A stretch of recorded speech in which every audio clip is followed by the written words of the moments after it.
Assalamualaikum warahmatullahi wabarakatuh. Perkenalkan, nama saya Nur Ilmiah dari Universitas Islam Negeri Aji Muhammad Idris Samarinda, jurusan Pendidikan Guru Madrasah Ibtidaiyah. Langsung saja, kali ini saya akan membahas tentang hakikat sentralisasi, otonomi daerah, dan desentralisasi.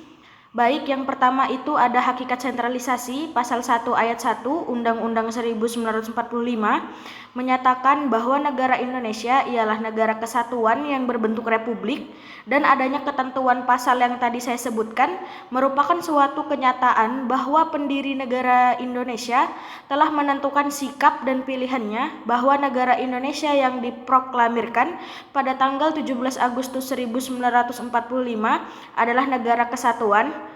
Dan konsekuensi logis dengan dipilihnya negara kesatuan oleh negara Indonesia adalah dianut pahamnya sentralisasi. Dan pembahasan yang kedua yaitu hakikat desentralisasi. Apa sih desentralisasi? Desentralisasi pada hakikatnya terjadi setelah sentralisasi melalui asas dekonsentrasi yang tidak dapat melaksanakan tugas pemerintahan secara baik. Yang dalam arti di sini adalah pemerintahan yang gagal dalam mewujudkan pemerintahan yang demokratis, yaitu suatu pemerintahan yang mampu mengakomodasi unsur-unsur yang bersifat kedaerahan berdasarkan aspirasi masyarakat daerah. Lanjut, kita masuk kepada pembahasan yang ketiga, yaitu hakikat otonomi daerah, sebagaimana yang dikemukakan di muka bahwa tujuan penyelenggaraan pemerintahan di daerah lebih disesuaikan dengan keadaan daerah masing-masing, dan dalam rangka desentralisasi maka dibentuklah daerah otonom. Dan penerapan otonomi daerah pada sebuah negara Indonesia juga sebenarnya didasari oleh beberapa hal berikut. Yang pertama, terciptanya efisiensi dan efektivitas penyelenggaraan pemerintah. Yang kedua yaitu sebagai sarana pendidikan politik. Yang ketiga yaitu stabilitas politik. Dan yang keempat yaitu kesetaraan politik. Dan yang kelima dan yang terakhir adalah akuntabilitas publik. Lanjut, materi yang kedua yaitu visi otonomi daerah.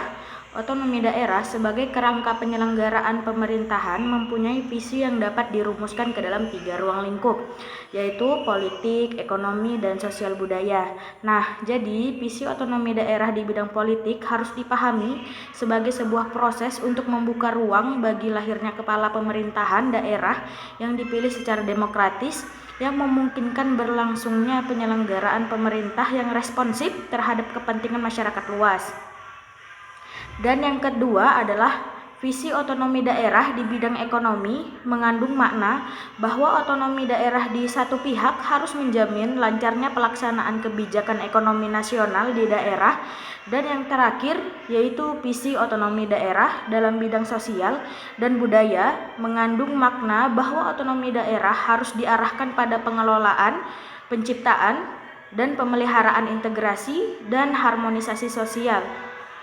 Sekian, wassalamualaikum warahmatullahi wabarakatuh.